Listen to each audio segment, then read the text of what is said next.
یہ مسلمانوں کا عقیدہ نہیں، یہ کافروں کا عقیدہ ہے۔ ان کا عقیدہ یہ ہے کہ زمانہ منحوس ہوتا ہے، وقت منحوس ہوتا ہے، اور ان کی باتوں کے اوپر لگ کے جب مسلمان یہ کہتا ہے نا کہ سفر کا مہینہ منحوس ہے، آج میری گاڑی کا ایکسیڈنٹ ہو گیا تو آج کا دن تو میرے لیے بڑا ہی منحوس ثابت ہوا، آج دکان پہ اتنی سیل نہیں ہوئی جتنی پہلے ہوتی تھی، پتہ نہیں آج کا دن کتنا نحوست والا دن تھا۔ تو جب ہم وقت کو،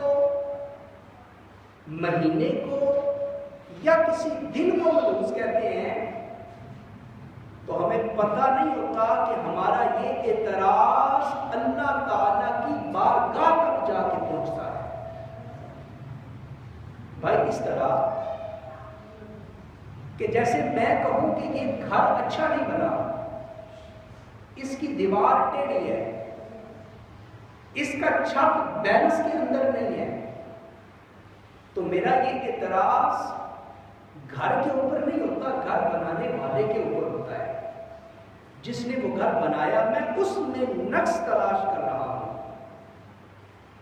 تو بلا تشبیہ و بلا مثال ہمارا عقیدہ یہ ہے کہ دن، جب دن آپس میں ملے تو ہفتے بنتے ہیں،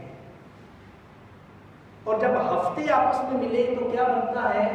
مہینے بن جاتے ہیں، اور جب کچھ مہینے آپس میں ملے تو پھر سال بن جاتا ہے، اور جب کچھ سال ملے تو صدیاں بن جاتی ہیں، اور جب صدیوں کو ملایا جائے تو زمانہ بن جاتا ہے۔ اب مجھے یہ بتائے کہ دن، مہینہ، ہفتہ، سال، صدی اور زمانے کو کس نے پیدا کیا ہے؟ جی کس نے؟ اللہ نے پیدا کیا، اللہ نے پیدا کیا۔ اللہ نے فرمایا نا کہ وَجَعَلْنَا اللَّيْلَ وَالنَّهَارَ آیَتَيْنِ، اے میرے بندے میں نے رات اور دن کو اپنی نشانیوں میں سے ایک نشانی بنا دیا ہے۔ دن بھی اللہ کی نشانی، رات بھی اللہ کی نشانی، اور سارا زمانہ اللہ نے پیدا کیا۔ تو اب آپ غور کیجئے گا جو بات میں سمجھانا چاہ رہا ہوں کہ جب ہم کہتے ہیں نا کہ سفر کا مہینہ منحوس ہے، آج کا دن میرے لیے بڑا منحوس ثابت ہوا، یہ والا مہینہ میرے لیے بڑا منحوس ثابت ہوا کہ پہلے میری بیوی بیمار ہو گئی، پھر بچہ بیمار ہو گیا، پھر موٹر سائیکل چوری ہو گیا، پھر گھر میں چوری ہو گئی، یہ مہینہ میرے لیے بڑا منحوس ہے۔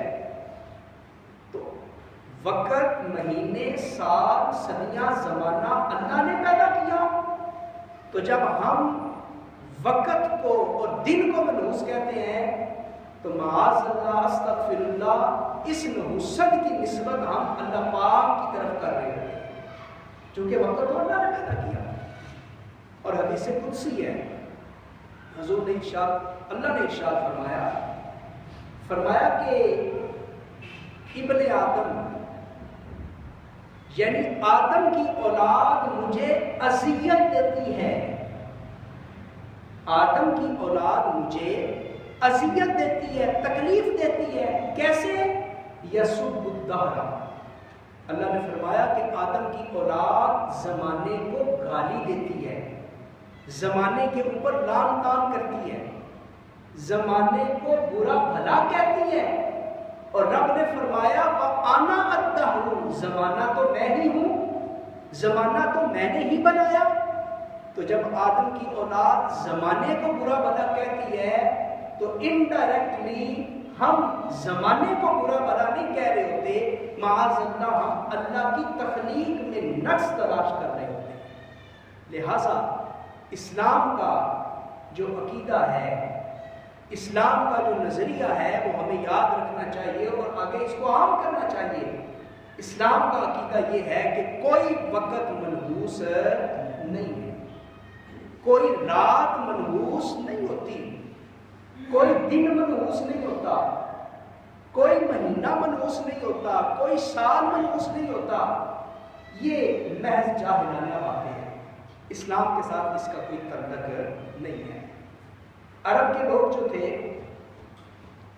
وہ فالیں بڑی نکالتے تھے، اور عرب کے لوگوں کی ایک بڑی مشہور عادت تھی کہ جب بھی انہوں نے کوئی نیا کام کرنا ہوتا تو وہ کام شروع کرنے سے پہلے وہ یہ دیکھتے کہ میرے لیے یہ کام فائدہ مند ہوگا یا مجھے نقصان ہو جائے گا۔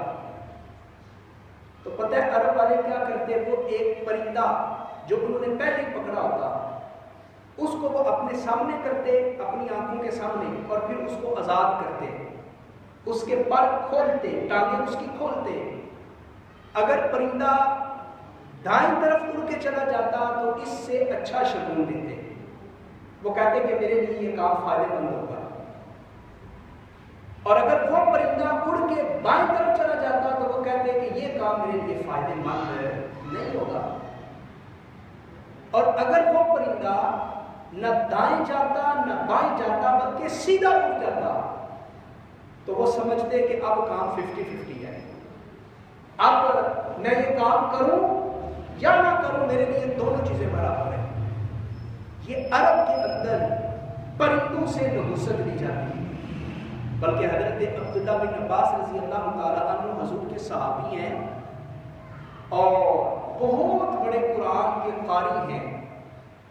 حضرت عبداللہ بن عباس لوگوں میں بیٹھے ہوئے تھے کہ ان کے سر سے ایک کبا بولتا ہوا گزرا۔ جس طرح کبے بولتے ہیں تو کائیں کائیں کی آواز آتی ہے، جب کبا سر کے اوپر سے بولتا ہوا گزرا تو ایک بندہ اٹھا اور کہنے لگا کہ اٹھو اٹھو اٹھو اٹھو، اس جگہ سے اٹھ جاؤ، اس لیے کہ کبا ہمارے سروں کے اوپر سے بولتا ہوا گزرا ہے، اور یہ اس بات کی علامت ہے کہ جتنے لوگ یہاں بیٹھے ہیں ان کو کوئی نہ کوئی تکلیف آنے والی ہے۔ الخیر الخیر، اس نے عربی میں کہنا شروع کر دیا، اب خیر نہیں خیر نہیں، کبا گزرا ہے سروں کے اوپر، اب ہمیں کوئی نہ کوئی دکھ تکلیف بیماری پریشانی ضرور ملے گی۔ اب حضرت ابن عباس نے بھی سنا، آپ نے اصلاح کی، آپ نے اس عقیدے کو غلط کہا اور کہا لا خیر ولا شر، کبے کے اندر اللہ نے نہ کوئی خیر رکھی ہے نہ شر رکھا ہے، کبا ایک پرندہ ہے، یہ بولتے ہوئے تمہارے اوپر سے گزرا ہے تو اس میں نحوست کہاں سے آ گئی؟ لہذا کبے میں کسی قسم کی کوئی نحوست نہیں ہے۔ اور یہ جو پرندوں سے فال لینے کا طریقہ ہے، قسمت کا حال معلوم کرنا، آج یہ بھی بہت بڑی خرابی ہے۔ آج کے نوجوان نکمے لوگوں میں کام کاج کچھ کرنا نہیں، محنت مزدوری کرنی نہیں، اور چارپائی کے اوپر بیٹھ کے بس یہ خواب دیکھنے ہیں کہ میرے پاس گاڑی کب آئے گی، میں کوٹھی کب بناؤں گا، میرا ویزا کب لگے گا، میرے پاس دولت کب آئے گی، خالی خالی خواب دیکھنے والے لوگ۔ تو اس طرح کے سیدھے سادے نکمے لوگ جب جاتے ہیں نا نجومیوں کے پاس، پامسٹ لوگوں کے پاس جو ہاتھ کی لکیریں دیکھتے ہیں، یہ سڑک کے کنارے بیٹھے ہوتے ہیں فٹ پاتھ کے اوپر، طوطا انہوں نے رکھا ہوتا ہے اور وہ قسمت کا حال بتاتے ہیں، اور بڑے بڑے بورڈ لگا رکھے ہیں، پروفیسر بابا، نجومی بابا، بنگالی بابا۔ یہ بابا اتنا پہنچا ہوا ہے کہ 1 گھنٹے کے اندر اندر آپ کا مقصد آپ کے قدموں میں چل کے آ جائے گا۔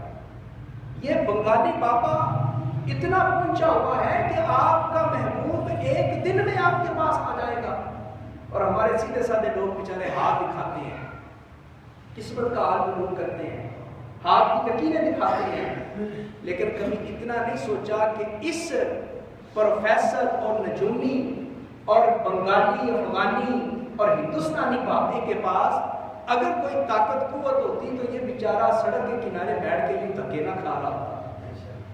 یہ بیچارہ خود یہاں بیٹھ کے گاڑیوں کا دھواں اپنے اندر لے کے جا رہا ہے، گرد و غبار اپنے اندر لے کے جا رہا ہے، اور تم جا کے اسی سے اپنا حال معلوم کر رہے ہو۔ تو یاد رکھیں یہ ساری توہمات والی باتیں ہیں، یہ ساری نحوست والی باتیں ہیں، اور اسلام کے ساتھ جو ہے ان طرح کی چیزوں کا کسی قسم کا کوئی تعلق اور واسطہ نہیں ہے۔ اور پھر دیکھیں حضور نبی کریم صلی اللہ علیہ وآلہ وسلم نے 4 چیزوں کو بیان کیا۔ جن کو ہم منحوس سمجھتے ہیں نا، 4 چیزوں کو. کتنی چیزوں کو؟ 4 چیزوں کو. اب توجہ رکھیں گے تو انشاءاللہ آپ کے ذہن صاف ہو جائیں گے. یہ جو ہم چیزوں کو منحوس سمجھتے ہیں نا اپنے لیے، یہ ساری چیزیں انشاءاللہ صاف ہو جائیں گی، دور ہو جائیں گی. حضور نے ارشاد فرمایا لا عدوہ پہلی چیز، ولا طیرۃ دوسری چیز، ولا حامہ تیسری چیز، ولا سفر چوتھی چیز. حضور نے 4 چیزوں کو بیان کیا. پہلی چیز حضور نے فرمائی لا عدوہ. لا عدوہ کا مطلب ہے کوئی بیماری متعدی نہیں ہوتی. متعدی ہونا شاید کچھ لوگوں کے لیے مشکل ہو جائے، ہم اس کو آسان کر دیتے ہیں.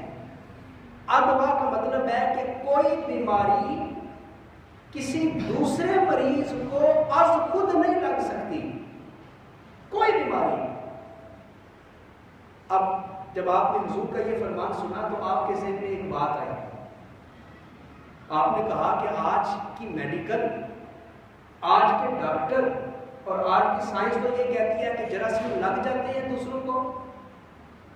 ایک مریض سے دوسرے مریض کو بیماریاں لگ جاتی ہیں، اور حضور کی حدیث کہہ رہے ہیں کہ کوئی بیماری ایک سے دوسرے کو نہیں لگتی. تو سائنس کی بات کو سچا مانے یا حضور کی بات کو سچا مانے؟ تو ہمارا الحمدللہ عقیدہ یہ ہے کہ دنیا کے سارے علم جھوٹے ہو سکتے ہیں، اللہ کے نبی کا فرمان جھوٹا ہو سکتا نہیں. اب ہمیں اس چیز کا بھی جواب چاہیے کہ یہ جو حضور نے فرمایا کہ لا عدوہ، کوئی بیماری متعدی نہیں ہوتی، آخر اس کا بھی تو کوئی مطلب ہوگا. تو علماء نے اس کے اوپر تحقیق کی، ریسرچ کی، اور علماء نے اس کا جواب دیا. علماء نے جواب دیا کہ یہ جو حضور نے فرمایا نا کوئی بیماری متعدی نہیں ہوتی، یعنی ایک سے دوسرے کو نہیں لگتی، اس کا مطلب یہ ہے کہ اس بیماری میں، اس جراثیم میں اپنی کوئی طاقت نہیں ہوتی. ہاں اللہ کی مشیت ہو، اللہ کی تقدیر ہو، پھر یہ بیماری ایک سے دوسرے کو لگے گی. اگر اللہ کی مشیت تقدیر نہ ہو تو وہ جراثیم کتنے ہی طاقتور کیوں نہ ہو، وہ ایک سے دوسرے مریض کو نہیں لگ سکتے. اور اس کی ایک مثال بھی آپ دیکھ لیں کہ اگر بیماریاں ایک سے دوسرے کو لگتی نا تو کوئی ڈاکٹر بنتا ہی نہ. بھائی ڈاکٹر کسی مریض کو چیک نہ کرتے، وہ کہتے کہ میں نے مریض کو چیک کیا تو اس کی بیماری مجھے لگ جائے گی. تو پتہ چلا کہ حضور کے فرمان میں صداقت ہی صداقت ہے. اور پھر اس کے اوپر اور حدیث سے ایک مثال سن لیں. اسی کی وضاحت میں ایک شخص حضور کی بارگاہ میں آیا اور کہنے لگا حضور ایک اونٹ جس کو خارش لگی ہے، اگر میں اس اونٹ کو دوسرے اونٹوں کے ساتھ باندھ لوں جو بالکل تندرست ہیں، صحت مند ہیں، تو اس خارش والے اونٹ سے دوسرے اونٹوں کو بھی خارش لگ جائے گی. تو کیا میں اس اونٹ کو علیحدہ باندھوں یا ان کے ساتھ باندھوں؟ تو اللہ کے نبی صلی اللہ علیہ وسلم نے جب یہ سنا تو حضور نے فرمایا کہ تو یہ کہنا چاہ رہا ہے کہ اگر میں اس خارش والے اونٹ کو ان دوسرے اونٹوں کے ساتھ باندھوں گا تو ان کو بھی خارش لگ جائے گی، یعنی اس بیمار اونٹ سے دوسروں کو بھی بیماری لگ جائے گی. تو مجھے یہ بتا کہ جب یہ اونٹ اکیلا تھا، تنہا بنا ہوا تھا، تو اس اونٹ کو خارش کہاں سے لگی ہے؟ اس اونٹ کو بیماری کہاں سے لگی ہے؟ آپ شاید سمجھے نہیں، اس کو مزید ہم کھول دیتے ہیں. بھائی حضور فرمانا یہ چاہ رہے ہیں کہ جس طرح اس اونٹ کو خارش لگی تو اللہ کی مشیت سے لگی، اللہ کی تقدیر سے اس کو خارش لگی، تو اللہ کی مشیت اور تقدیر سے جس طرح اس اونٹ کو خارش لگی ہے، اگر اللہ کا اذن اور اللہ کی مرضی ہوئی تو اس سے دوسروں اونٹوں کو بھی بیماری لگ جائے گی. تمہارا یہ کہنا کہ اس کو باندھوں گا تو لازمی طور پہ دوسروں کو خارش لگے گی، یہ درست نہیں ہے. اور پھر ایک اور مثال حدیث سے سنیں اس کی. حضور تشریف فرما تھے اور